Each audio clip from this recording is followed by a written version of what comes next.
회장님, 그 계약 하시면 안 돼요. 재벌그룹 회장은 그날따라 유난히 늦게까지 집무실 불을 켜둔 채 한 장의 계약서를 바라보고 있었다. 대한민국 경제가 뒤집힐 수도 있는 초대형 인수건, 기업의 운명이 바뀌고 수만 명의 일자리가 걸린 무거운 글자들이 줄줄이 박혀 있었다. 내일 아침이면 정식 서명이 이뤄질 예정이었다. 그런데 그 새벽 문틈으로 희미한 기척이 스며들었다. 누군가 조용히 회장의 집무실 문 앞에서 멈춰 서 있었다. 회장은 고개를 들었다. 그리고 평생 잊지 못할 순간을 본다. 그룹 본사 1층을 지키는 가난한 62세 경비원이 굳은 표정으로 서 있었다. 회장은 순간 놀라 손에 쥔 펜을 떨어뜨릴 뻔했다. 경비원이 가늘게 떨리는 목소리로 말했다. 회장님, 내일 계약 절대 하면 안 됩니다. 밤의 공기가 그대로 얼어붙었다. 몇십 년 동안 단 한 번도 경비원은 이 건물 안에서 자신의 의견을 말한 적이 없었다. 그저 묵묵히 새벽 추위를 견디고 조용히 출입을 확인하며 회장보다 더 오래 이 건물을 지켜온 사람, 그가 기업 역사를 뒤집을 말을 꺼낸 것이다. 회장은 한동안 말을 잇지 못했다. 그리고 천천히 물었다. 무슨 근거로 그 말을 하는 건가? 경비원은 고개를 들었다. 눈빛은 흔들렸지만 목소리는 단단했다. 근거 있습니다. 하지만 지금 여기서 말할 수 있는 성질의 것이 아닙니다. 두 사람 사이 숨소리조차 닿지 않을 만큼 찬 공기가 흐른다. 경비원이 마지막으로 한마디를 남겼다. 회장님, 사람 하나가 죽습니다. 그리고 그게 회장님한테서 시작됩니다. 그 말을 남기고 경비원은 서둘러 복도로 사라졌다. 회장은 혼자 남은 사무실에서 차갑게 식은 커피를 바라보았다. 심장이 이상하게 뛰었다. 단순한 미신일까? 아니면 지금 이 순간 무언가가 바뀌기 시작하는 걸까? 그리고 그날 새벽 이후 경비원은 본사에서 자취를 감췄다. 아무도 그를 본 사람이 없었다. 사라지기 전 그는 왜 그런 경고를 남긴 걸까? 그 계약에는 도대체 무엇이 숨어 있던 걸까? 이야기는 그 충격적인 진실을 향해 서서히 걸음을 옮기기 시작했다. 회장은 잠을 자지 못했다. 사람 하나가 죽습니다. 그리고 그게 회장님한테서 시작됩니다. 경비원이 남긴 말이 밤새도록 머릿속을 맴돌았다. 수십 년 동안 수많은 위기와 협상을 겪어온 사람이었다. 정치인도, 사채업자도, 외국 자본도 그의 결정을 흔들지 못했다. 그런데 본사 1층을 지키는 가난한 경비원의 한마디에 손이 떨리고 있었다. 말도 안 된다. 이건 감정의 문제다. 피곤해서 흔들리는 것뿐이다. 회장은 스스로를 다독였다. 그러나 가슴 한구석에서는 이상하리만큼 차가운 느낌이 조용히 올라왔다. 그 계약은 너무 완벽했다. 인수만 성공하면 부실 계열사를 한 번에 정리할 수 있고 그룹의 빚 비율도 눈에 띄게 줄어든다. 언론도 주주들도 환호할 거였다. 그런데 왜 하필 지금 이 타이밍에 경비원이 나타난 걸까? 회장은 초조한 마음을 안고 비서실장을 호출했다. 비서실장이 들어오자 회장은 짧게 물었다. 어제 새벽에 여기 올라왔던 경비, 이름이 뭔가? 비서실장은 잠시 의아한 표정을 짓다가 손에 든 태블릿을 내려다보았다. 경비 인력은 외주 업체 소속이었다. 계약 업체와 인원 목록은 이미 시스템에 등록돼 있다. 비서실장이 화면을 스크롤하더니 조심스럽게 입을 열었다. 회장님, 어제 야간 근무자는 2명입니다. 박아무개와 정아무개. 회장은 얼굴을 떠올려 보았다. 박 씨는 체격이 크고 말이 많던 사람이었다. 쉽게 기억할 수 있는 인상이었다. 그러나 어제 새벽 자신 앞에서 죽음이라는 단어까지 꺼냈던 그 경비원은 작고 마른 체구에 구겨진 듯한 점퍼를 입고 있었다. 눈가 주름이 깊었고 말수가 적어 보였다. 박 씨가 아니었다. 그럼 정 씨인가? 회장은 손으로 책상을 두드리며 말했다. 정 씨, 자료를 좀 더 자세히 가져와. 비서실장은 알겠다고 고개를 숙이고 나갔다. 그리고 잠시 후 다시 돌아온 비서실장의 얼굴에는 설명하기 어려운 표정이 얹혀 있었다. 회장은 그 표정을 보자 말하기도 전에 불길함을 느꼈다. 무슨 일인가? 비서실장은 종이를 내려다본 채 말했다. 야간 근무자 정 씨는 어제 새벽 근무를 나오지 않았습니다. 회장의 눈썹이 천천히 올라갔다. 비서실장은 떨리는 손으로 근태 기록을 가리켰다. 야간 교대 시간부터 퇴근 시간까지 출입 기록이 없습니다. 게이트 통과 기록도 없고 사내 출입 로그에도 남아있지 않습니다. 회장은 단호하게 잘라 말했다. 그럼 어제 새벽 내 앞에 선 사람은 누구였다는 건가? 비서실장은 입술을 깨물었다. 그리고 더 낮은 목소리로 말했다. 한 가지 더 이상한 점이 있습니다. 정 씨는 한 달 전에 이미 사직 처리된 상태입니다. 회장은 숨이 잠시 멎는 느낌을 받았다. 본사 건물에서 가장 기본 중의 기본이라 여긴 것이 출입 통제였다. 보안 카드가 없으면 엘리베이터도 주차장도 코너 하나 돌 수 없도록 막아 놓았다. 그런데 한 달 전에 퇴사한 경비원이 본사 최상층 자기 집무실 문 앞까지 올라와 있었다. 그리고 계약을 막으라고 말했다. 사람 하나가 죽는다고. 회장은 머리가 띵해졌다. 환청일까? 자신이 늙어가는 걸까? 아니면 누군가 꾸민 장난일까? 그때 비서실장이 종이 한 장을 내밀었다. 퇴사 경위서였습니다. 정 씨가 남기고 간 글입니다. 그런데 한 줄이 눈에 들어와서 가져와 봤습니다. 회장은 경위서를 받아들었다. 글씨는 삐뚤삐뚤했고 손이 떨린 흔적이 남아 있었다. 그리고 마지막 문장이 회장의 눈을 꽉 붙잡았다. 그 계약 진행되면 또 한 사람 죽습니다. 이번에는 내가 아닙니다. 회장의 심장이 쿵 하고 내려앉았다.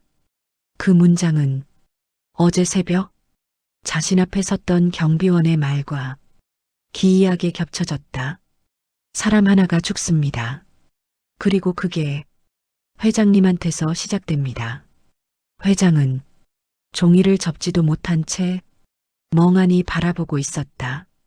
한 달 전에 회사를 떠난 사람, 출입 기록조차 없는 사람, 그가 남긴 글과 어제 새벽 자신이 직접 들은 목소리가 같은 말을 하고 있었다.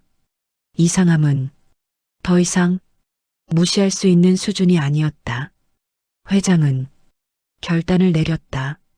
계약은 잠시 멈추자. 그러나 그가 몰랐다. 지금 이 순간 계약을 멈추겠다는 그 결정이 또 다른 더 큰 비극의 시작이 된다는 사실을. 계약을 잠시 멈추자고 결정했지만 회장의 마음은 조금도 가벼워지지 않았다. 단순한 미신이라면 부질없는 걱정일 것이다. 그러나 정 씨의 퇴사 경위서와 어제 새벽의 경고가 기묘하게 맞물리기 시작했다. 회장은 비서실장에게 지시했다. 어젯밤 본사 모든 CCTV 전부 확인해봐. 특히 최상층 복도 영상 가져오게. 비서실장은 서둘러 나갔다. 잠시 후 보안실에서 영상 자료가 도착했다. 최상층 복도 여러 각도에서 찍힌 영상이 모니터에 띄워졌다. 회장은 자신이 직접 재생 버튼을 눌렀다. 화면에는 어제 새벽 고요한 복도가 나타났다. 회장이 집무실 문을 열기 전 복도에는 아무도 없었다. 회장은 화면을 멈췄다. 다시 조금 뒤로 돌렸다. 경비원이 서 있었던 그 자리, 그 위치에 사람의 그림자조차 없었다. 회장은 목이 마르는 느낌을 들었다. 다른 각도의 영상을 틀었다. 하지만 결과는 똑같았다. 경비원은 어떤 각도에서도 보이지 않았다. 회장은 천천히 의자에 등을 기댔다. 말도 안 되는 일이었다. CCTV의 음영도, 사각지대도, 심지어 기계 오류도 간혹 있을 수는 있다.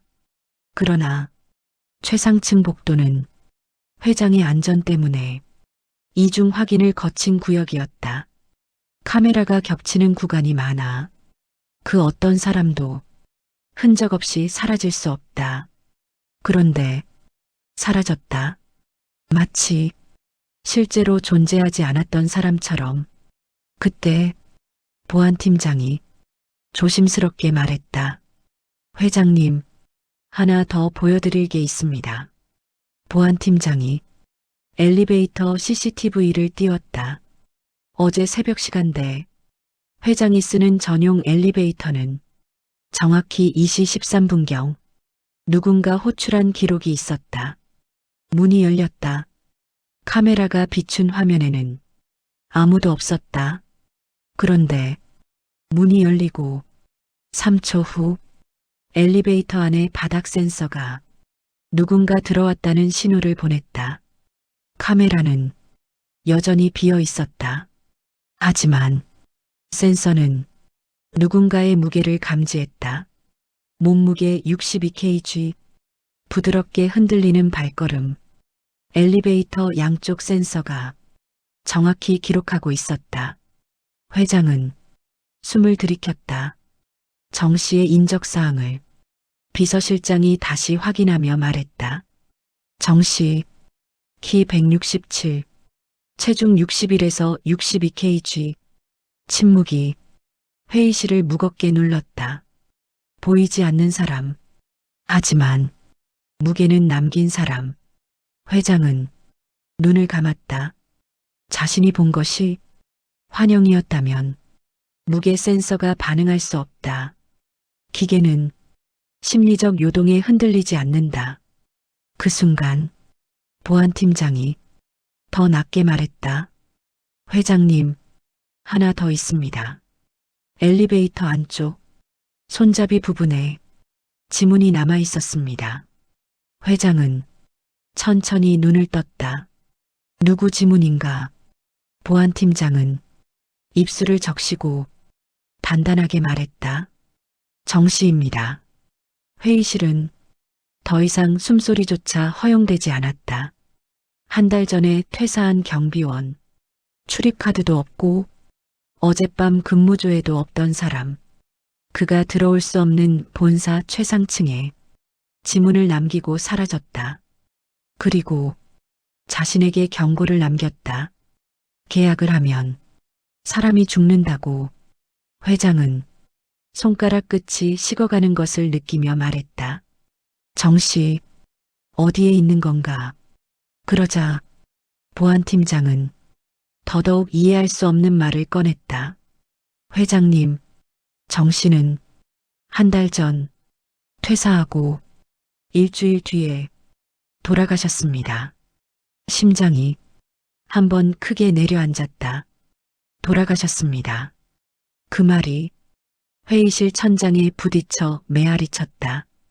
돌아가신 사람이 어젯밤 내 앞에서 계약을 막으라고 했다. 그리고 지문을 남겼다. 회장은 숨이 점점 어려워지는 것 같았다. 그러나 그가 아직 모르는 게 있었다. 정 씨가 남긴 경고는 계약을 막으라는 말이 아니라 그 계약 뒤에 숨어 있는 정 씨 자신의 죽음과 또 다른 죽음의 진실을 밝히라는 말이었다. 정 씨가 이미 세상을 떠났다는 말을 들은 순간 회장의 등줄기를 차가운 기운이 타고 내려갔다. 한 달 전 사직 처리, 그리고 그로부터 일주일 뒤 사망. 그는 왜 회사에서 나갔고 왜 죽음을 맞이했는가? 그리고 왜 죽은 사람이 회장 앞에 나타난 것처럼 행동했는가? 회장은 신체 반응까지 기록된 만큼 이 일이 단순한 환각일 수 없다고 판단했다. 보안팀장이 서류 한 장을 내밀었다. 이건 정 씨 사망 당시의 경찰 기록입니다. 경비원 숙소 근처에서 홀로 쓰러진 채 발견됐습니다. 지병도 없었고 유서도 없습니다. 경찰은 과로로 인한 돌연사로 보고 사건을 마무리했습니다. 회장은 서류를 넘겨보다가 한 구절에서 손가락이 멈췄다. 발견된 시간 새벽 2시 17분. 회장의 눈이 흔들렸다. 경비원이 회장 앞에 나타났던 시간은 새벽 2시 15분 전후였다. 같은 시간, 같은 새벽. 두 개의 기록. 하나는 사망 시간, 하나는 경고 시간. 회장은 입술을 천천히 다물었다. 이건 우연이라고 하기엔 너무 정교했다. 정 씨는 죽기 직전 누군가를 그리워하듯 주변 사람들을 찾아다녔다고 한다. 혼자 살았던 그는 아들에게 남긴 빚 때문에 조용히 떠나려 했다는 말도 들렸다. 그리고 퇴사 경위서의 마지막 문장. 그 계약 진행되면 또 한 사람 죽습니다. 이번에는 내가 아닙니다. 이번에는 내가 아닙니다. 그 말이 회장 머릿속에서 천천히 새겨졌다. 그 계약과 누군가의 죽음이 직결된다는 뜻이었다. 회장은 정 씨의 아들 존재를 떠올렸다. 과거 회사가 구조조정을 할 때 정 씨가 아들의 병원비를 감당하지 못해 주야간을 번갈아 근무하던 시절 그 아들은 지금 어디에 있을까? 그때 비서실장이 조용히 말했다. 회장님, 경찰 기록에 따르면 정 씨의 유족 중 단 한 명 아들이 있습니다. 그런데 이상이 있습니다. 회장은 천천히 눈을 돌렸다. 비서실장은 말하기 어려워하는 얼굴로 이어 말했다. 아들은 실종 상태입니다. 회의실 온도가 순간 몇 도 떨어졌다. 실종, 되돌릴 수 없는 단어였다. 그러자 보안팀장이 추가 보고를 건넸다. 정 씨가 사망하기 전 마지막으로 통화 기록을 남긴 한 사람. 그 번호가 수상하다고 말했다. 회장은 메모에 적힌 번호를 보았다. 그리고 더 이상 숨이 쉬어지지 않을 만큼 강하게 깨달았다. 그 번호는 회장이 내일 계약할 그 상대 회사 비상 연락망 번호였다. 정 씨는 왜 그 회사에 연락했을까? 정 씨는 왜 죽기 직전 회장에게 말하려 했을까? 왜 죽은 뒤 같은 시간에 회장 앞에 나타나 계약을 막으려 했을까? 정 씨의 경고가 마침내 하나의 문장으로 회장의 머릿속에 떠올랐다. 그 계약은 정 씨의 죽음과 아들의 실종과 모든 비극의 시작점이라는 것. 회장은 결코 더는 이 계약을 단순한 기업 거래로 볼 수 없었다. 그리고 그는 모르고 있었다. 지금 이 순간 정 씨의 아들은 어둠 속 어딘가에서 살아 있었다. 그리고 모든 비극의 중심에는 회장 자신이 서 있다는 사실을.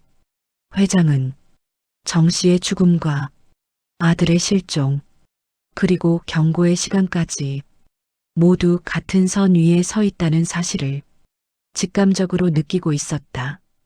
그렇다면 그 중심에 있는 것은 단 하나, 내일 서명될 예정이었던 인수계약. 회장은 비서실장에게 말했다. 상대 회사, 내가 직접 조사한다. 공식 자료 말고 비공식 내부 정보 다 가져오게. 비서실장은 평소라면 말도 안 되는 짓이라며 조심스럽게 말렸겠지만 지금 이 상황을 보니 단 한마디 반박도 하지 못했다. 잠시 후 상대 회사의 내부 자료가 회장의 책상 위로 모이기 시작했다. 이 계약은 표면적으로는 한국 중견 기업 하나를 재벌그룹이 인수하는 흔한 구조였다. 수익성도 성장성도 모두 안정적이었다. 하지만 자료를 깊이 파고들수록 이상한 점이 눈에 띄었다. 첫째, 이 회사의 지분 절반 가까이가 익명 펀드로 넘어가 있었다. 투자자 명단도 출처도 배후도 모두 비공개였다. 둘째, 정 씨의 사망 시점, 그리고 아들 실종 시점과 계약 추진 날짜가 기묘할 정도로 맞물려 있었다. 마치 누군가 계약 날짜를 의도적으로 조정한 듯한 느낌. 회장은 메모를 넘기며 얼마 전 들은 한 소문을 떠올렸다. 이 회사 최근 몇 년간 내부 사람 2명이 사라졌다는 소문. 재무팀 직원, 그리고 물류 담당자. 공통점은 모두 갑자기 사라졌고 회사에서는 일체 찾지 않았다는 것.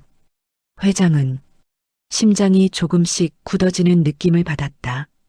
그때 비서실장이 조심스레 말했다. 회장님, 더 이상한 정보가 하나 나왔습니다.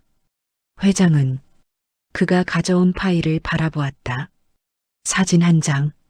정 씨의 아들이었다. 밖에서 찍힌 학생증 사진. 평범한 20대 중반 청년. 비서실장이 말했다. 정 씨의 아들. 이 회사의 하청 물류센터에서 최근까지 일했습니다. 회장은 손이 서서히 굳어 들어갔다. 정 씨의 아들. 실종. 그리고 그가 일했던 곳. 바로 내일 계약할 그 기업. 비서실장은 숨을 들이마시며 마지막 문장을 읽어내려갔다. 그 아들. 실종 전 마지막 출근 기록이 이 회사 내부 서버에서 삭제돼 있습니다. 삭제. 존재를 지우는 흔적. 회장은 천천히 자리에서 일어섰다. 정 씨가 말한 또 한 사람 죽습니다. 그 말이 떠오르는 순간 가슴이 서늘하게 식어갔다. 정 씨의 죽음, 정 씨 아들의 실종, 그리고 갑작스러운 계약 추진. 회장은 마침내 이 계약이 단순한 인수거래가 아니라 어떤 거대한 일의 입구라는 것을 감지하기 시작했다. 내가 계약을 하면 죽는 건 누구인가? 답은 지금 이 회의실 어디에도 없다. 그러나 단서 하나가 침묵을 깨고 떠올랐다. 정 씨의 마지막 통화 기록. 그 번호 상대 회사, 비상 연락망. 정 씨는 죽기 직전 그곳에 왜 전화를 걸었을까? 회장은 고개를 들었다. 그 순간 심장이 강하게 2번 뛰었다. 그 전화를 받은 사람은 아마도 정 씨의 아들을 처음으로 봤던 사람일지도 모른다. 그리고 그 사람은 내일 계약이 성사되기만 하면 또 누군가를 지우려 할지 모른다. 회장은 말없이 결정을 내렸다. 직접 그 회사를 찾아간다. 이 계약을 어디까지든 파헤린다. 그 순간 그는 알지 못했다. 이미 누군가가 본사 밖에서 그의 움직임을 기다리고 있었다는 사실을. 회장은 새벽처럼 조용한 낮 시간을 골라 계약 상대 회사로 향했다. 공식 일정은 모두 취소, 비서도 경호도 데려오지 않았다. 누군가의 눈을 피하기 위해서였다. 그리고 정 씨의 죽음과 아들의 실종이 이 회사와 연결되어 있다는 확신이 점점 뚜렷해지고 있었기 때문이었다. 도착한 건물은 겉보기엔 아무 문제 없어 보였다. 깨끗한 외벽, 밝은 로고, 친절한 안내 데스크. 하지만 건물에 한 발 들어서는 순간 회장은 이곳의 공기가 유난히 차갑다는 걸 느꼈다. 마치 오랫동안 햇빛을 보지 못한 장소처럼 밀폐된 냄새가 스며 있었다. 회장은 직접 왔다는 사실을 숨기기 위해 자신의 이름을 밝히지 않고 내부 관리팀을 찾았다. 안내 데스크 직원이 약간 당황한 얼굴로 말했다. 관리팀 직원은 자리에 없습니다. 오늘 모두 회의가 있다고 아침에 나갔습니다. 회장은 고개를 끄덕였다. 그러나 속에서는 이상한 기운이 일었다. 모두 회의, 관리팀 전체가 자리를 비운다는 것은 거의 일어나지 않는 일. 회장은 엘리베이터 버튼을 눌렀다. 사무실을 둘러보며 미세한 단서를 찾기 위해서였다. 어떤 흔적이든 정 씨 아들의 생사와 연결될 수 있었다. 문이 열리고 그는 천천히 올라갔다. 사무실 층에 도착했지만 복도는 이미 불이 꺼져 있었다. 정적, 서류 냄새, 사람의 기척이 전혀 없는 공간. 회장은 문 하나하나에 귀를 대며 안쪽 소리를 확인했다. 그때 한 사무실 문이 유독 묵직하게 잠겨 있었다. 문틈 아래 빨간색 테이프가 붙어 있었다. 봉인됨. 회장은 망설임 없이 주머니에서 작은 펜카터를 꺼내 테이프 끝을 살짝 들어 올려 확인했다. 테이프 아래 금속 문틈 사이로 서늘한 냄새가 올라왔다. 오래된 곰팡이, 그리고 사람의 생활 흔적이 갑자기 끊어진 장소에서 나는 냄새. 그 냄새를 회장은 잘 알고 있었다. 정 씨가 살던 좁은 경비 숙소에서도 비슷한 냄새가 났었다. 회장은 문 위쪽에 붙은 출입 기록표를 확인했다. 일주일 전 이후로 이 방은 아무도 출입하지 않았다. 일주일 전 정 씨가 사망한 날, 그리고 정 씨 아들이 실종된 시점. 그 순간 회장은 거의 본능적으로 이 문이 웃으며 답을 주지는 않겠지만 모든 비극이 시작된 곳이라는 걸 느꼈다. 그는 복도 반대편 CCTV 카메라를 올려다보았다. 카메라는 자신을 똑바로 향하고 있었다. 회장은 손등에 식은땀이 차오르는 걸 느꼈다. 이 회사는 지금 이 순간도 외부 사람의 움직임을 모두 보고 있을 것이다. 그리고 그들이 숨기고 싶은 무언가를 건드리려는 사람이 누군지 파악하려 할 것이다. 문득 복도 끝에서 누군가의 그림자가 살짝 지나갔다. 회장은 그 방향을 바라봤다. 그러나 그림자는 사라져 있었다. 발자국도 기척도 아무것도 남아있지 않았다. 그저 차갑고 오래된 건물이 공기만 남아있었다. 그때 휴대전화가 울렸다. 발신자 번호 없음. 회장은 천천히 받았다. 수화기 너머로 낮고 기묘하게 갈라진 목소리가 말했다. 회장님, 그 방 열지 마십시오. 회의실에서 들었던 그 목소리와 너무 닮아 있었다. 정 씨의 목소리, 죽은 사람의 목소리. 회장은 숨이 막힐 것 같았다. 목소리는 마지막으로 한마디 남겼다. 열면 회장님까지 지워집니다. 통화가 끊겼다. 회장은 한동안 복도에 서서 움직이지 못했다.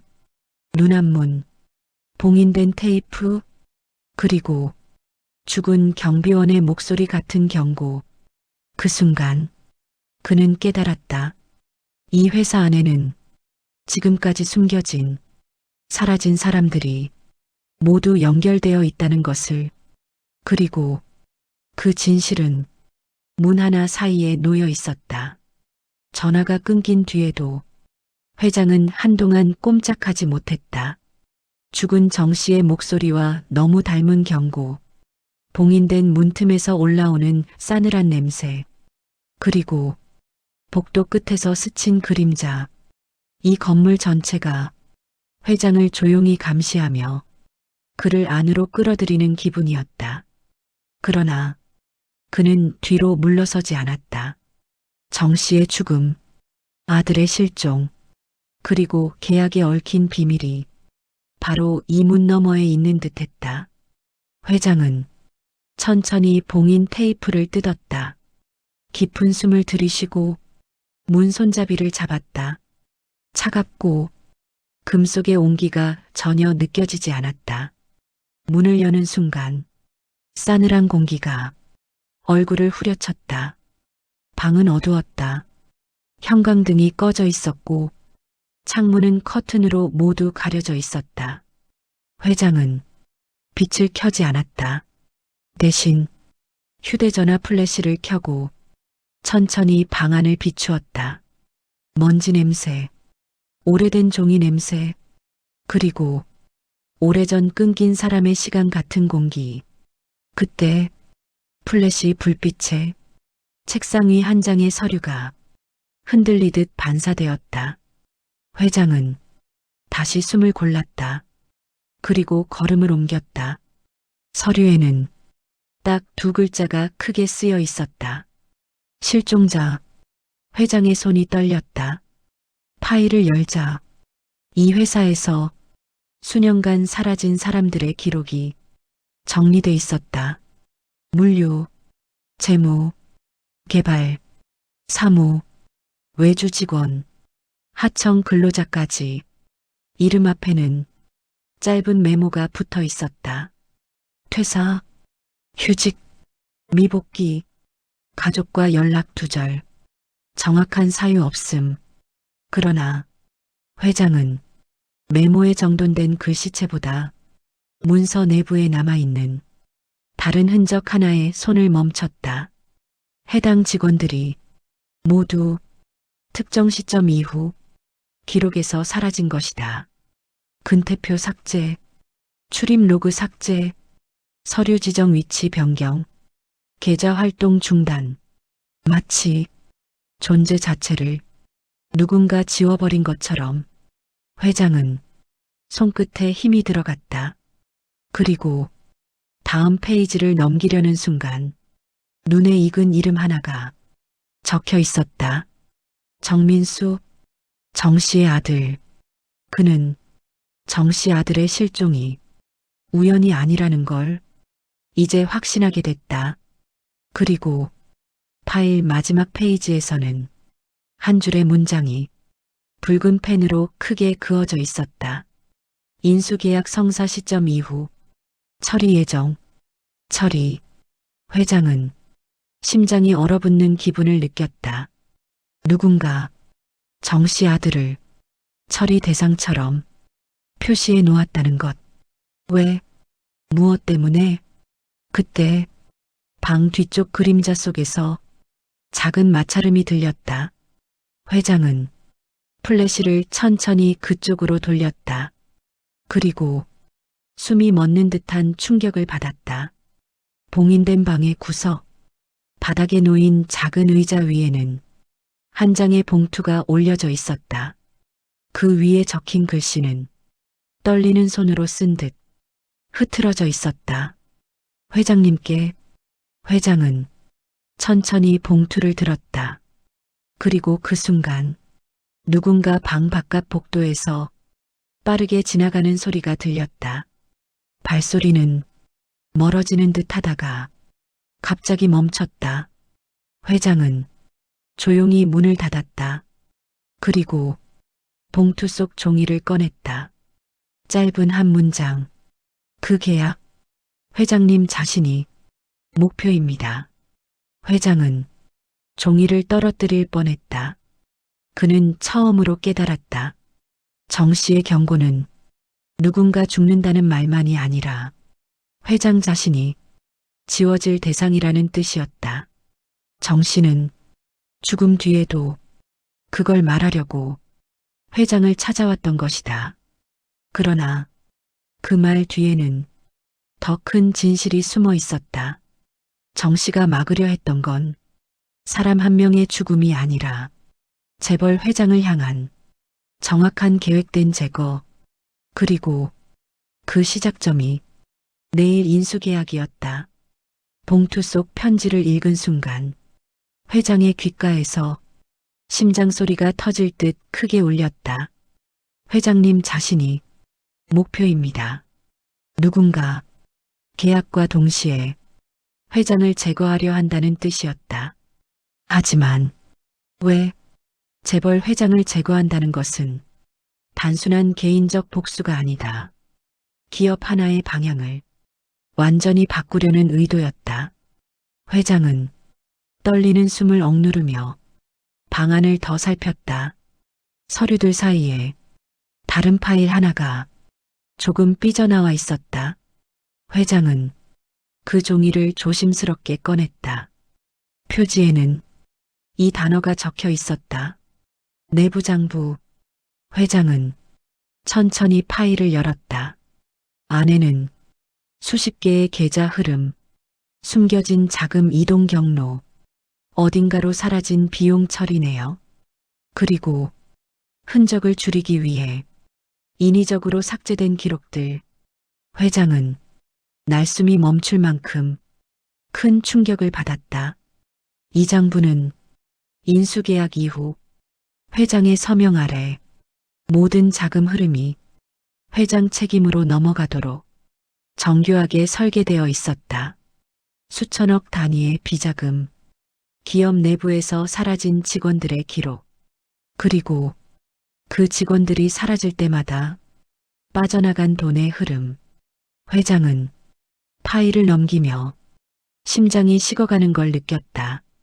이건 기업 하나의 문제를 넘어서 어떤 조직이 계약을 이용해 회장을 희생양으로 삼으려는 계획이었다. 회장의 이름으로 장부는 합법화되고 모든 책임이 회장에게 전가된다. 그리고 계약이 마무리되는 순간 회장은 자연스럽게 사라지는 것, 사라진 직원들처럼 근태 기록도 출입 로그도 모든 흔적이 지워지고 그들의 명단 옆에 적혀 있었던 그 단어가 회장 이름 옆에도 적히게 되는 것. 처리. 회장은 손끝이 서서히 떨렸다.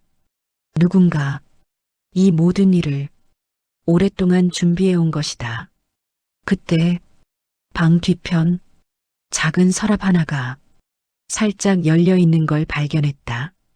회장은 플래시를 비추며 서랍을 당겼다. 안에는 정 씨의 사진 한 장과 너덜너덜한 수첩이 있었다. 사진 속 정 씨는 아들과 함께 서 있었다. 둘 다 피곤해 보였지만 미소는 따뜻했다. 회장은 그 사진을 천천히 내려놓고 수첩을 펼쳤다. 손으로 꾹 눌러 쓴 듯한 글씨들. 아들, 빚, 하청, 의심, 계약 날짜, 사라진 사람, 도와달라.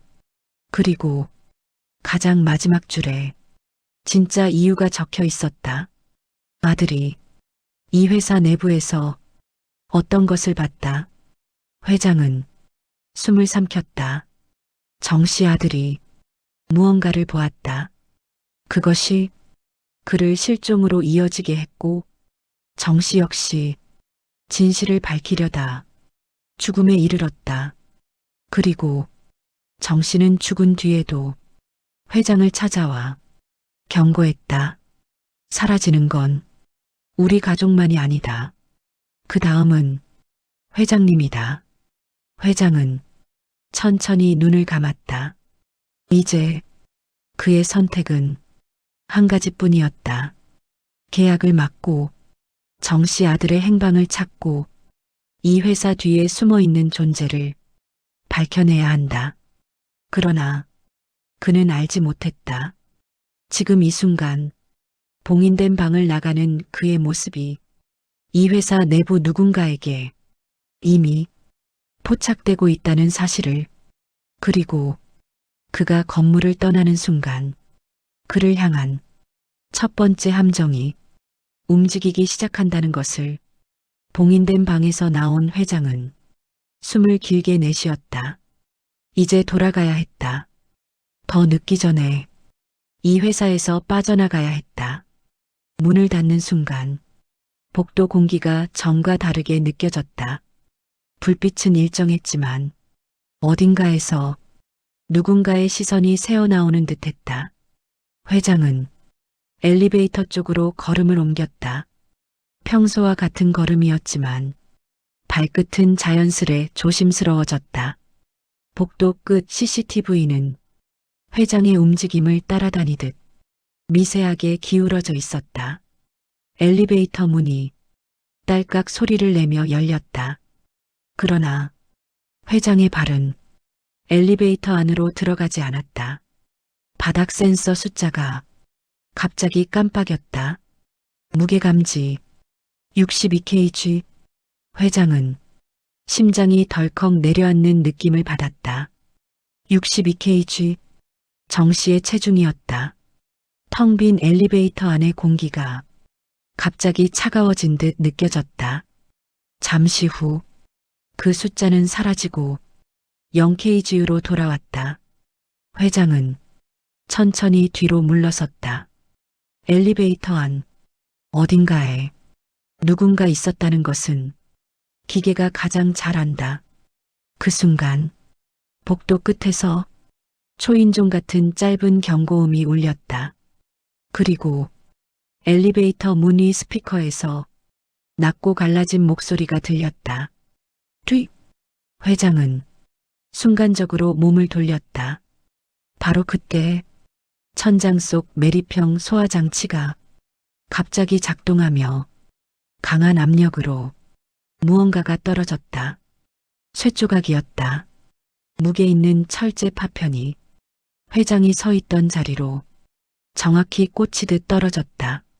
아주 조금만 늦었어도 회장의 머리를 관통했을 것이다. 회장은 심장이 빠르게 뛰었다.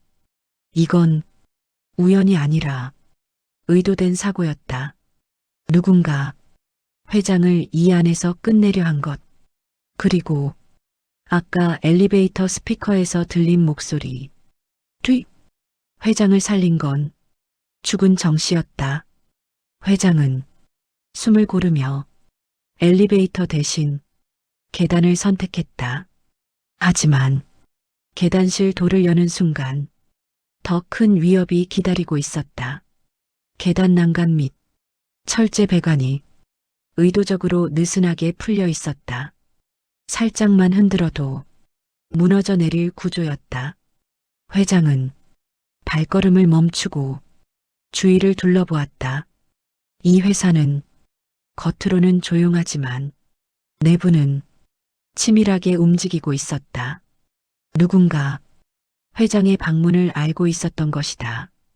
그때 복도 뒤쪽에서 누군가 천천히 걸어왔다. 구두 소리 하나하나, 바닥에 찍히는 소리가 정확히 회장을 향해 다가오고 있었다. 회장은 뒤돌아보지 않았다. 그 대신 작게 숨을 몰아쉬고 계단의 다른 비상문을 향해 뛰었다. 구두 소리가 갑자기 빨라졌다. 회장은 손으로 문 손잡이를 잡아당겼다. 잠겨 있었다. 위층으로 뛰었다. 하지만 그 문도 잠겨 있었다. 그때 복도 끝에서 구두 소리가 멈췄다. 침묵, 그리고 낮은 목소리 한마디가 계단실 천장 스피커에서 울렸다. 회장님, 이미 늦었습니다. 회장은 몸이 얼어붙었다. 그러나 그 목소리는 지금껏 들었던 그들의 목소리와 달랐다. 정씨가 아니라 완전히 다른 사람의 목소리. 차갑고 빈틈없는 음성. 계약은 내일입니다. 회장은 스피커를 올려다보았다. 그 말 뒤 속삭이듯 다시 들렸다. 그리고 내일 끝나는 건 회장님입니다. 천장에서 스피커가 딱 하고 꺼졌다. 정적? 그 순간 회장은 깨달았다. 더 이상 도망칠 곳이 없었다. 그러나 죽은 사람의 목소리만이 여전히 그를 살리려 하고 있었다. 스피커가 꺼진 뒤 계단실 전체는 순간 찬물처럼 식어버렸다. 회장은 손에 쥔 서류 더미를 꽉 붙들었다. 이 회사가 감추고 있는 진실, 그리고 자신을 향한 제거 계획, 모든 조각이 빠르게 하나로 이어지고 있었다. 하지만 지금은 그보다 살아나가는 것이 먼저였다. 회장은 다시 계단 아래를 내려다보았다. 한층 아래 복도와 연결되는 유리문 틈, 그 사이에서 구두 끝이 살짝 보였다. 누군가 가만히 서 있었다. 움직이지도 않고 기다리는 사람처럼. 회장은 내려갈 수 없었다. 위층도 아까 문이 잠겨 있었다. 그때 계단 난간 아래 작은 철판 하나가 반짝 빛을 반사했다. 회장은 손전등을 켜서 그쪽을 비춰보았다. 철판 아래에는 숨겨진 사다리가 있었다. 벽면에 붙여 숨긴 비상보수용 통로. 일반 직원들은 존재조차 모를 구조. 회장은 주저할 시간도 없었다. 사다리에 고정핀을 빼고 조심스럽게 내려갔다. 통로 아래는 좁고 습한 공간이었다. 벽에는 오래된 전선과 배관이 뒤엉켜 있었고 공기에는 쇠와 먼지 냄새가 섞여 있었다. 회장은 허리를 숙이고 조심스럽게 걸었다. 그때 통로 너머 희미한 소리가 들렸다. 규칙적이지 않은 짧은 숨소리. 회장은 숨을 멈췄다. 그 소리는 누군가 통로 안쪽에서 숨을 삼키는 소리였다. 회장은 천천히 걸음을 옮겼다. 손전등을 낮춰 바닥만 비추며 앞으로 나갔다. 그리고 통로 끝 옆으로 난 공간에서 어떤 형체가 웅크리고 앉아있는 모습이 보였다. 회장은 조심스럽게 불빛을 올렸다. 순간 그 형체는 겁에 질린 듯 몸을 움찔거렸다. 하지만 도망치지 않았다. 회장은 그 얼굴을 보고 숨이 턱 막혔다. 사진 속에서만 봤던 얼굴. 정 씨의 아들, 정민수였다. 얼굴은 헬쑥하게 파였고 착용한 작업복은 찢어진 채 먼지와 기름에 뒤섞여 있었다. 그는 두 눈이 커져 회장을 바라보았다. 입술은 갈라져 있었고 손은 떨리고 있었다. 회장은 한 걸음 다가갔다.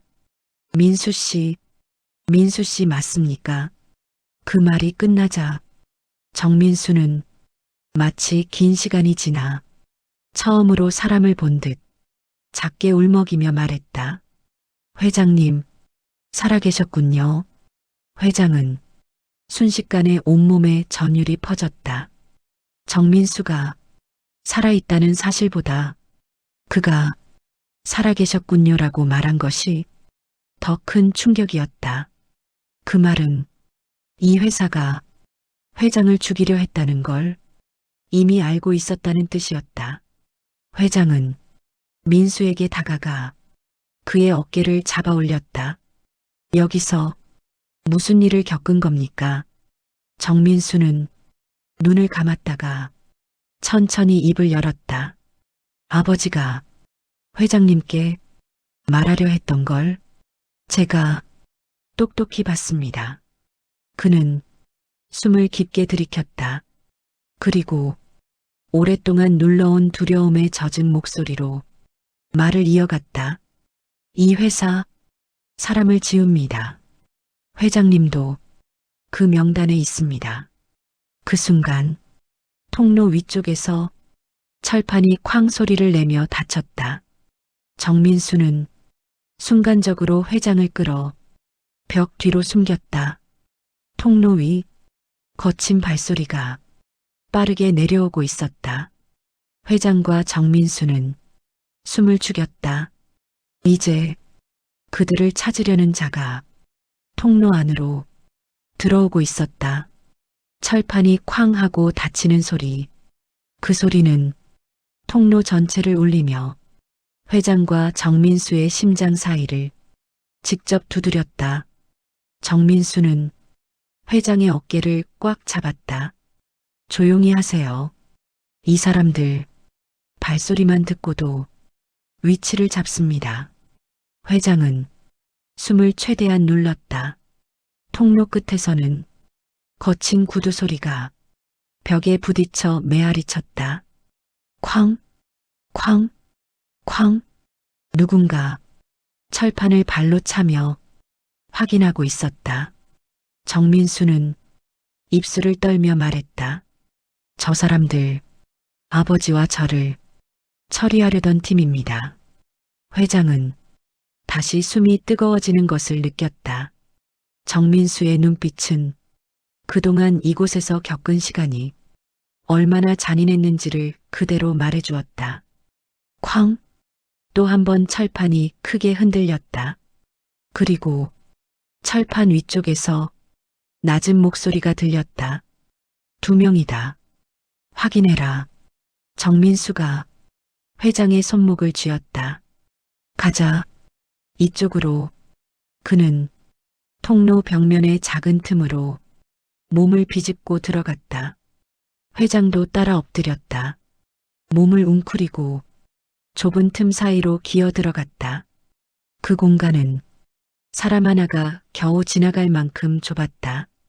먼지 냄새가 코를 파고들었고 바닥에는 오래된 종이 찌꺼기와 부러진 전선 조각들이 흩어져 있었다. 뒤쪽에서는 철판이 열리는 소리와 함께 두 사람의 발소리가 거침없이 내려오고 있었다.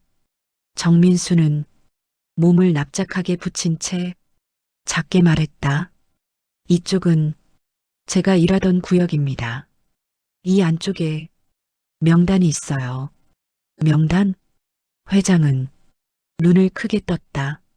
정민수는 숨을 몰아쉬며 대답했다. 삭제된 사람들, 저를 포함해서 아버지, 그리고 회장님, 회장은 온몸이 얼어붙는 느낌을 받았다. 자신이 여기 명단에 있다는 사실보다 삭제란 단어가 정 씨의 죽음을 떠올리게 했다. 그때 몸이 닿아있던 철제 배관이 미세하게 흔들렸다. 쾅! 추적자의 발소리가 불과 몇 미터 뒤까지 다가와 있었다. 정민수가 급히 작은 철문을 열었다. 안쪽은 무언가를 보관하던 작은 공간이었다. 그 공간의 한가운데 낡은 서류 더미가 박스에 채워져 있었다. 정민수는 그중 한 묶음을 꺼내 회장에게 건넸다. 이게 삭제 명단입니다. 회장은 떨리는 손으로 종이를 펼쳤다. 그 안에는 수십 명의 이름과 사라진 날짜, 직무, 마지막 기록 등이 적혀 있었다. 그리고 맨 마지막 줄, 회장 이름이 고요하게 적혀 있었다. 회장은 숨이 턱 막혔다. 정민수가 말했다. 제가 사라지기 전 이 명단을 정리하던 직원이 저한테 부탁했습니다. 자신이 위험해질 것 같다면서 이 명단을 밖으로 빼달라고 했습니다. 회장은 고개를 들었다. 그 직원은 어디 있습니까? 정민수는 슬프게 고개를 저었다. 없어요. 그날 이후 아무도 못 봤어요. 추적자의 발소리가 더 가까워졌다. 쾅, 쾅.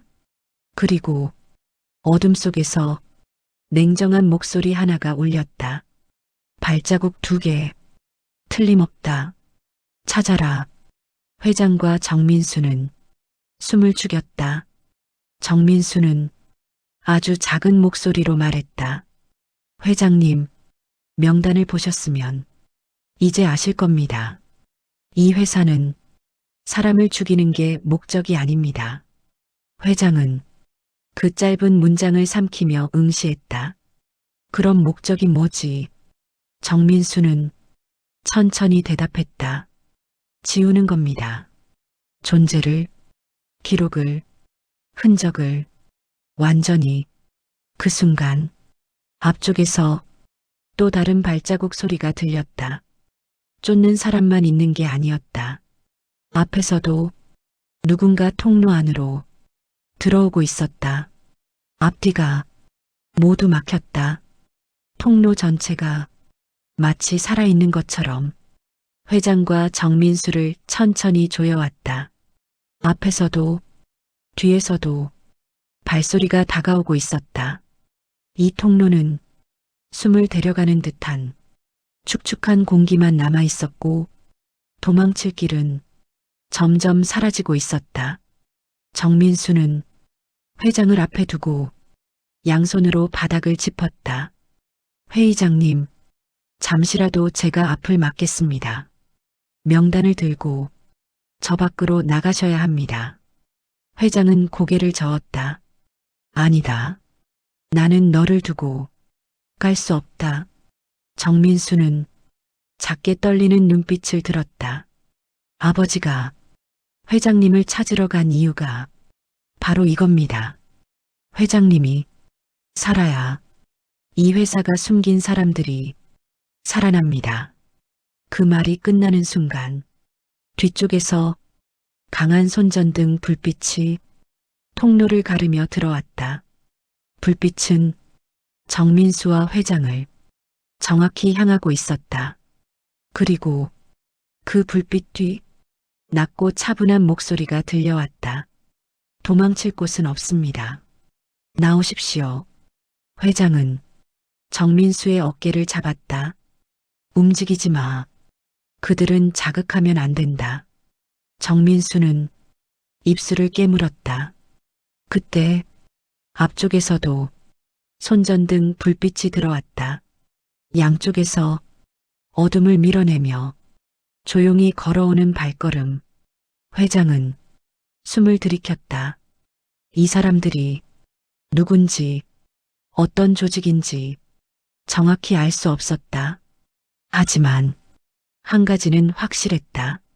이들은 사람을 죽이는 게 목적이 아니었다.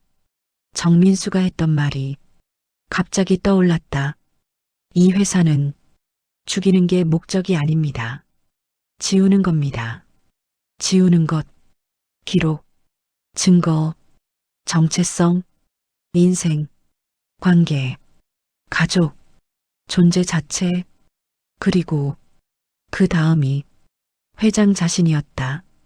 뒤쪽에서 한 남자가 앞으로 더 다가왔다. 회장은 그 얼굴을 보고 순간적으로 눈을 크게 떴다. 그 남자는 평소 회장이 본사에서 가끔 마주쳤던 사람처럼 보였다. 기업 보안 요원 같은 아무 흔적도 없는 얼굴. 그러나 그의 손에는 익숙한 물건이 들려 있었다. 스마트폰. 평범해 보였지만 화면 위에는 한 가지 화면이 떠 있었다. 회장이 출입 기록 삭제 화면. 삭제 버튼이 깜빡거리고 있었다. 남자가 삭제 버튼 위에 손가락을 올리고 말했다. 회장님, 이제 나오시죠. 기록은 여기서 끝납니다. 정민수가 숨을 삼켰다. 저 화면을 누르는 순간 회장님이 사라집니다. 회장은 뒤로 한 걸음 물러섰다. 앞쪽의 남자도 천천히 다가왔다. 두 사람은 양쪽에서 회장을 향해 동시에 말했다. 끝내시죠.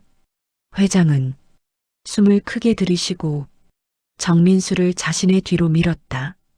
그 순간 어둠 속에서 익숙한 목소리가 똑바로 회장의 귀에 닿았다. 뒤를 보세요. 회장은 본능적으로 몸을 돌렸다. 그리고 그 자리에서 숨이 막히는 듯 멈춰섰다. 정 씨가 서 있었다. 어제 새벽 자신 방 앞에서 계약을 막아달라고 했던 그 표정 그대로. 그러나 더 가까이 보자 그의 얼굴에는 산 사람의 온기가 아닌 아주 옅은 희미한 빛만이 감돌고 있었다. 정 씨는 손을 천천히 들어 회장을 가리켰다. 지금입니다. 그 말이 끝나는 순간 통로 전체가 어둠과 불빛 사이에서 흔들리듯 떨렸다. 그리고 정 씨 뒤에서 어떤 사람이 갑자기 튀어나와 회장과 정민수를 반대 방향으로 강하게 밀쳐냈다. 그 사람의 얼굴이 손전등 불빛을 스치며 나타났다. 회장은 숨이 턱 올라왔다. 그 사람은 몇 달 전 이 회사에서 사라졌다고 들었던 재무팀 직원이었다. 죽은 줄만 알았던 그 사람이 통로 안어둠 속에서 회장을 구하고 있었다. 그리고 그 남자가 외쳤다. 지금 밖으로 뛰세요. 우리 모두 살아 있었습니다. 회장과 정민수는 그제야 깨달았다. 삭제된 사람들, 죽었다고 알려진 사람들, 그들은 모두 이 통로 어딘가, 이 회사의 아래 공간 어딘가에서 숨어 있었다. 사라진 사람들은 죽은 게 아니라 살아 있었던 것이다. 하지만 왜 숨었는지는 아직 알 수 없었다. 그리고 그 사실은 이야기를 더 큰 반전으로 끌고 가기 시작했다. 정 씨의 형체가 사라지고 재무팀 직원의 외침이 끝난 뒤 회장과 정민수는 숨 돌릴 틈도 없이 통로 안쪽 깊은 방향으로 끌려갔다. 뒤에서는 손전등 불빛이 요동쳤고 무거운 구두 소리가 통로 벽을 때리며 울리고 있었다. 쫓기는 소리, 숨이 닿을 듯 빠르게 다가오는 기척. 재무팀 직원은 거칠게 속삭였다. 이쪽입니다. 빨리요. 세 사람은 통로 끝 좁은 철문을 지나 아래로 내려가는 경사면을 따라 허리를 숙이고 천천히 이동했다. 경사면 끝, 회장은 충격적인 장면을 보았다. 작은 방 같은 공간, 노란빛 조명, 그리고 사라졌다고 알려졌던 사람들이 조용히 웅크려 있었다. 재무팀 직원, 물류 담당자, 외주기사, 청소 노동자, 경비, 그리고 이름조차 적히지 않았던 몇몇 하청 직원들 모두 살아 있었다. 다만 살아있다는 표현이 무색할 만큼 그들의 모습은 빠져나온 생명처럼 희미해져 있었다.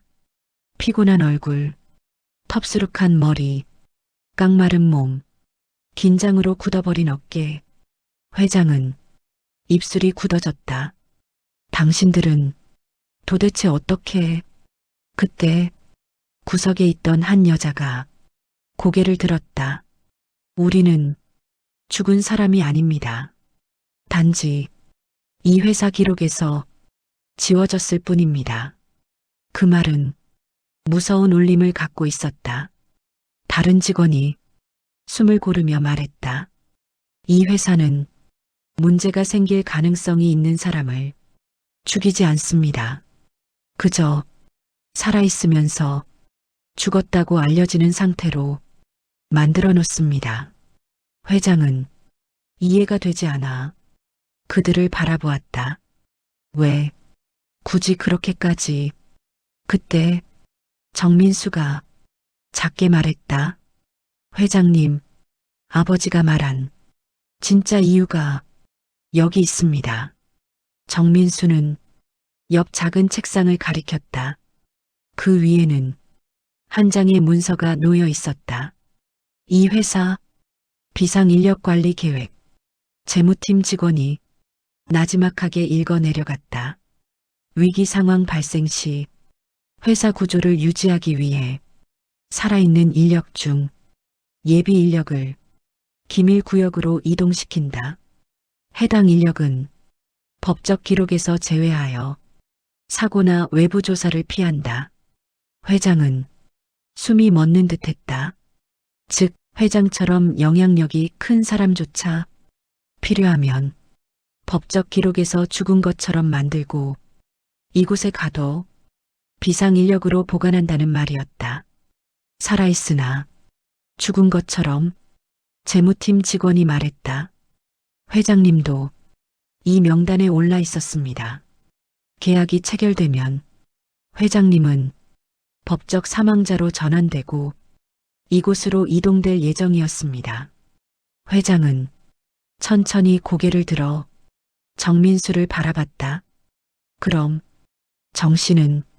정민수는 입술을 꼭 다물었다. 그리고 천천히 고개를 돌렸다. 아버지는 이 방을 봤어요. 자기가 일하던 곳 아래 사라진 사람들을 직접 보게 된 겁니다. 회장은 무언가가 마음 깊은 곳에서 터지는 걸 느꼈다. 정민수는 작게 떨리며 말했다. 그리고 아버지는 깨달았습니다. 다음 차례가 아들이라는 걸. 그 순간 방 안 조명이 살짝 깜빡였다. 위쪽 통로에서 사람들의 발소리가 갑자기 더 가까워지고 있었다. 재무팀 직원이 외쳤다. 이제 선택할 시간 없습니다. 이 방에 남을지 아니면 밖으로 나갈지. 정민수가 회장을 붙잡았다. 회장님, 밖으로 나가서 이 사실을 알려야 합니다. 여기 있는 사람들 살아있다는 걸 증명해야 합니다. 그러나 회장은 간단히 결정할 수 없었다. 밖으로 나가는 길은 그들을 없애려는 사람들이 기다리고 있고 여기 남는다면 영원히 살아있으면서도 죽은 사람이 된다. 그때 위쪽 통로에서 낮고 차가운 목소리가 울렸다. 찾았다. 내려온다. 방 안 공기가 더욱 식어갔다. 회장은 결국 결심했다. 통로 위쪽에서 손전등 불빛이 흔들리기 시작했다. 찾았다. 내려온다. 그 목소리는 지하 전체를 울리며 공기를 무겁게 눌렀다. 회장은 마침내 결심했다. 나는 여기서 갇힐 수 없다. 이 사람들을 세상 밖으로 데려가야 한다. 정민수와 재무팀 직원은 짧게 고개를 끄덕였다. 그러나 탈출은 생각보다 훨씬 위험했다. 바로 그때 숨겨진 방 뒤쪽 녹슨 철제 선반 아래에서 미세한 바람이 움직였다. 재무팀 직원이 말했다. 여기 있습니다. 이 길로 나가면 지하 주차장 환기구까지 연결됩니다. 밖으로 통합니다. 회장은 작은 통로 틈을 내려다보았다. 사람 한 명이 겨우 엎드려 기어나갈 수 있을 만큼 좁은 길. 하지만 유일한 탈출구였다. 정민수는 갑자기 회장의 손목을 붙잡았다. 회장님, 아버지가 이 길로 저를 보내려 했습니다. 아버지는 이 길에서 저를 밀어 올리고 본인은 돌아섰습니다. 회장의 심장이 조용히 떨렸다. 정씨는 이 지하에서 본 것들을 아들에게만이라도 밖으로 보내려 했던 것이다. 그러나 정민수는 지켜내지 못했다. 그때 통로 위쪽에서 구두소리 3개가 층계를 차례로 내려오는 소리와 함께 가까워졌다.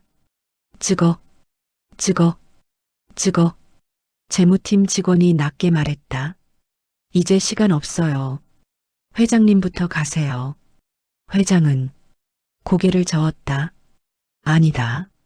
민수 씨가 먼저 가라. 정민수는 단호히 고개를 저었다. 전 마지막입니다.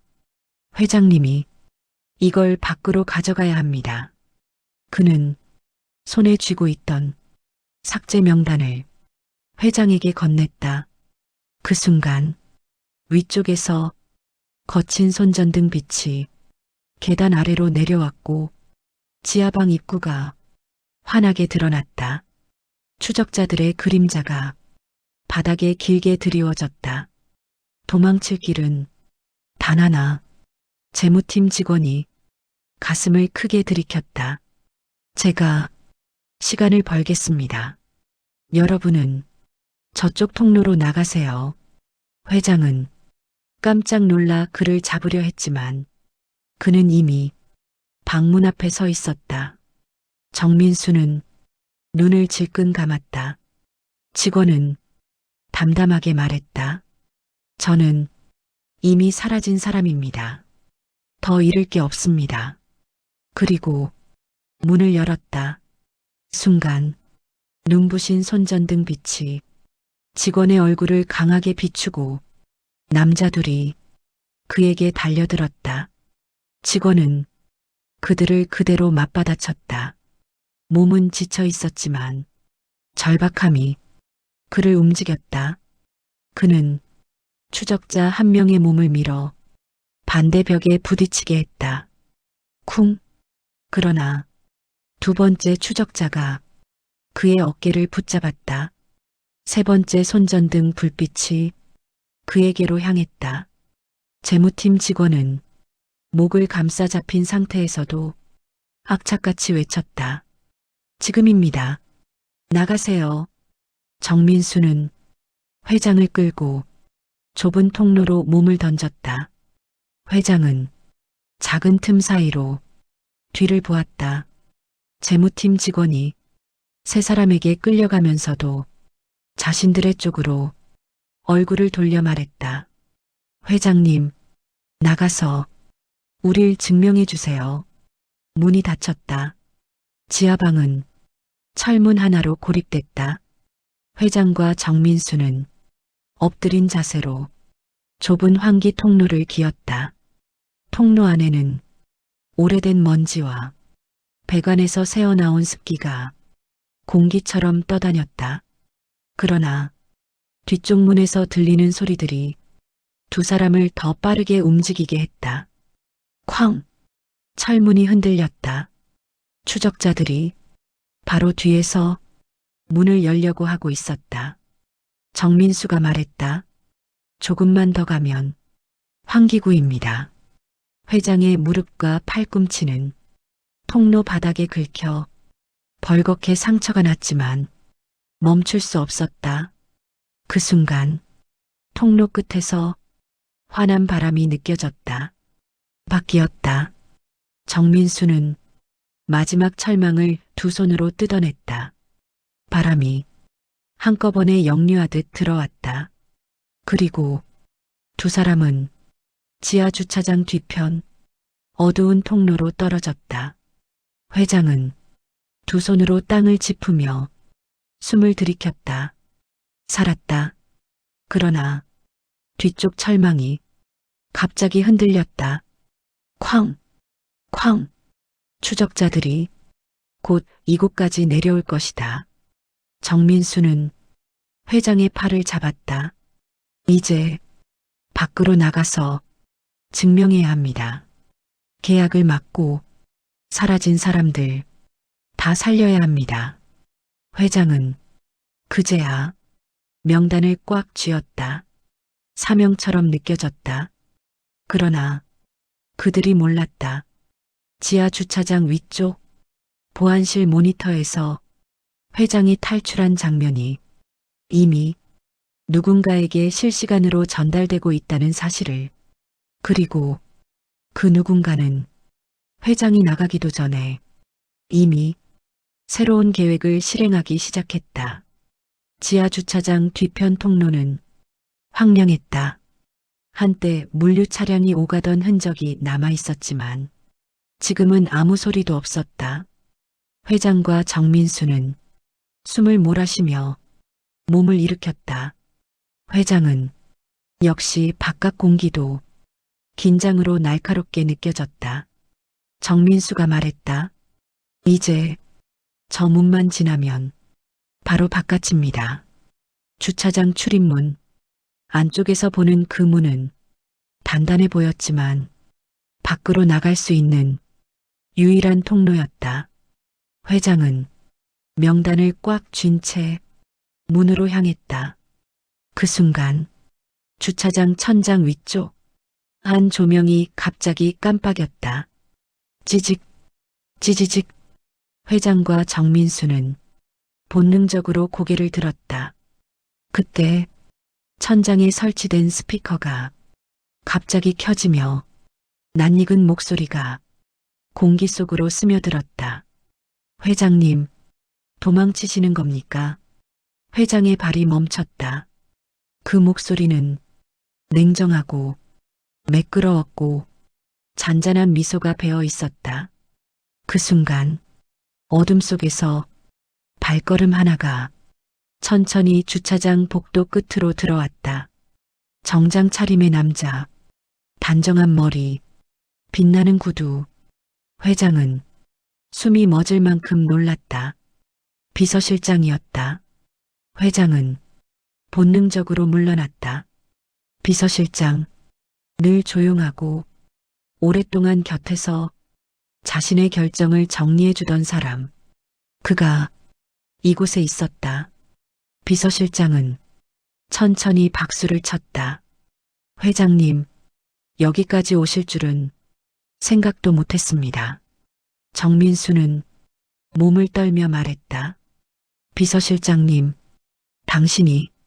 비서실장은 정민수를 향해 조용히 고개를 끄덕였다. 그래, 내가 너희 아버지를 집무실 앞으로 보냈다.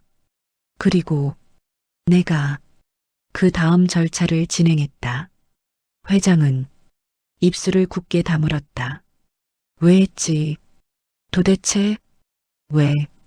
비서실장은 미소를 얹으며 말했다. 회장님이 승인을 안 했기 때문입니다. 회장은 숨이 막혔다. 무슨 승인 말이야?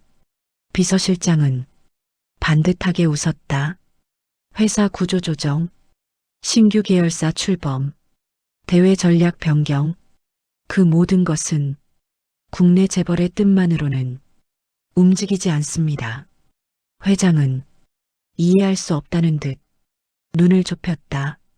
그러나 비서실장은 아주 조용히 말했다. 이 회사의 진짜 주인은 회장님이 아닙니다. 그 말은 번개처럼 주차장을 때렸다. 정민수가 떨리는 목소리로 말했다. 그럼 계약 뒤에 있는 사람은? 비서실장은 부드럽게 손을 들었다. 그 이상은 알 필요 없습니다. 회장은 오랫동안 자신의 곁에 있던 이 남자가 얼마나 깊게 기업 내부에 박혀 있었는지 그제야 깨달았다. 그리고 그는 결정적인 사실을 털어놓았다. 회장님, 계약이 체결되면 회장님은 대외 위험 인물로 분류됩니다. 바로 삭제 절차가 시작되죠. 그는 주머니에서 작은 태블릿을 꺼냈다. 화면에는 회장 사진과 간단한 정보가 떠 있었다. 그리고 그 아래 붉은 문자, 삭제되기. 정민수가 한숨조차 쉬지 못했다.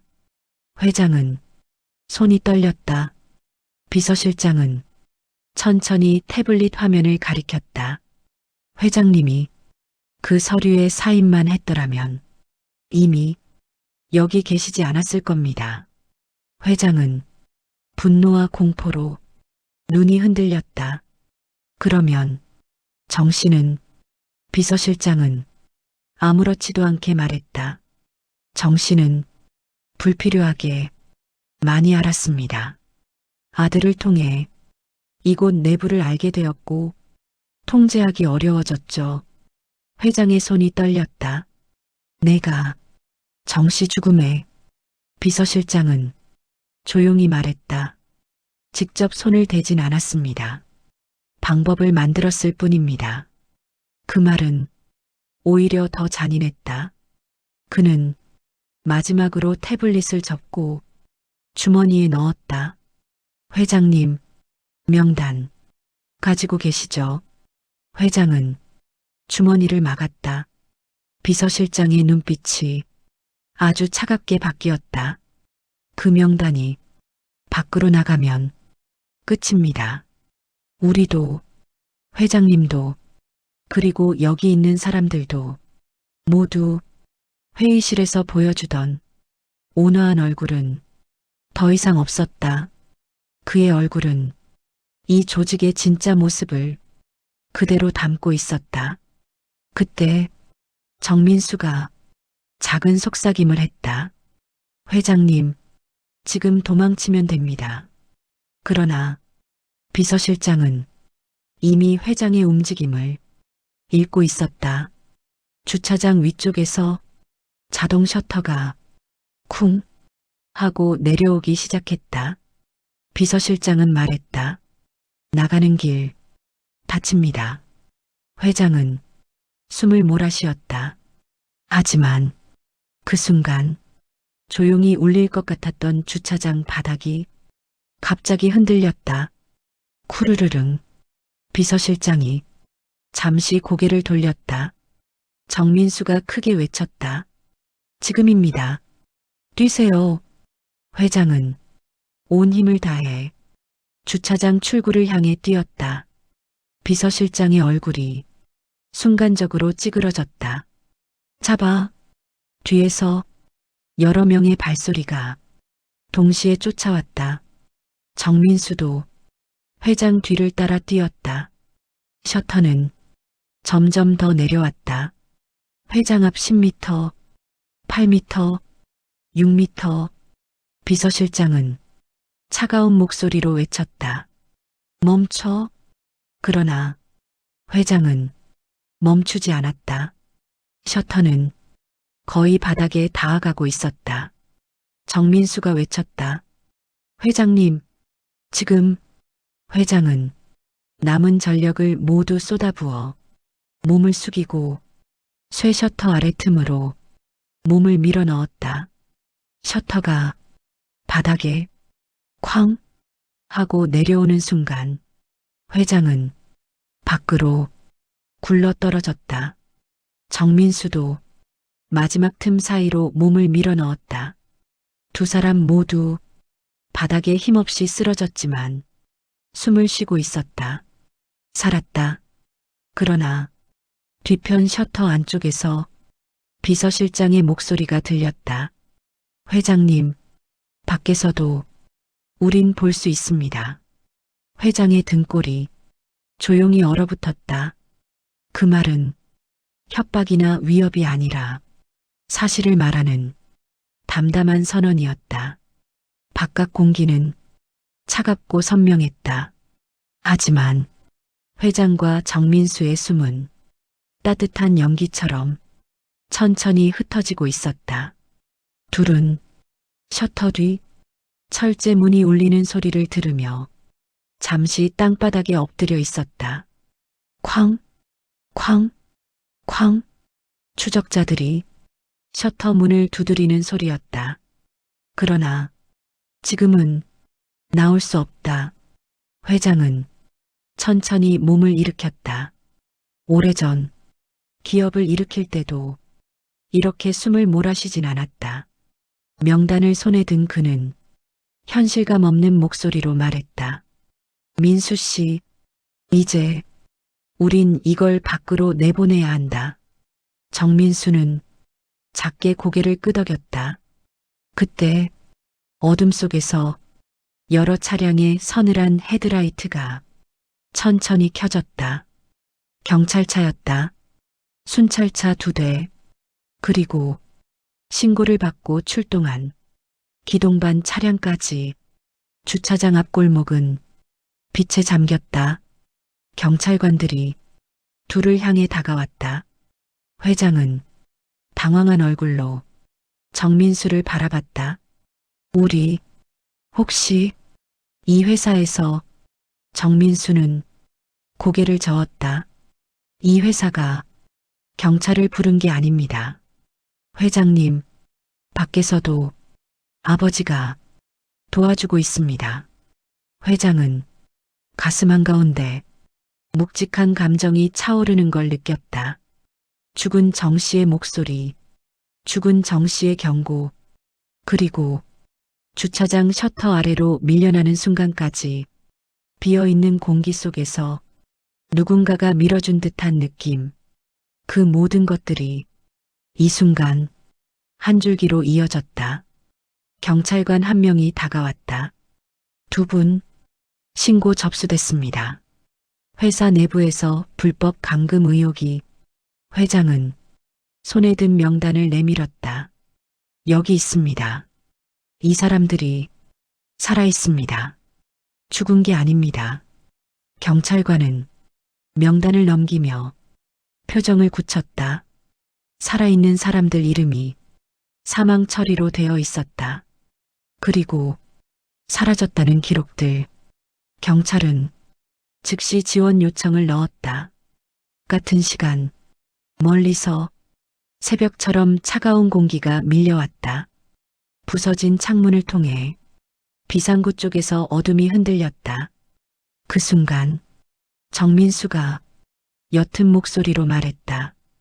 회장님, 저기. 회장은 시선을 올렸다.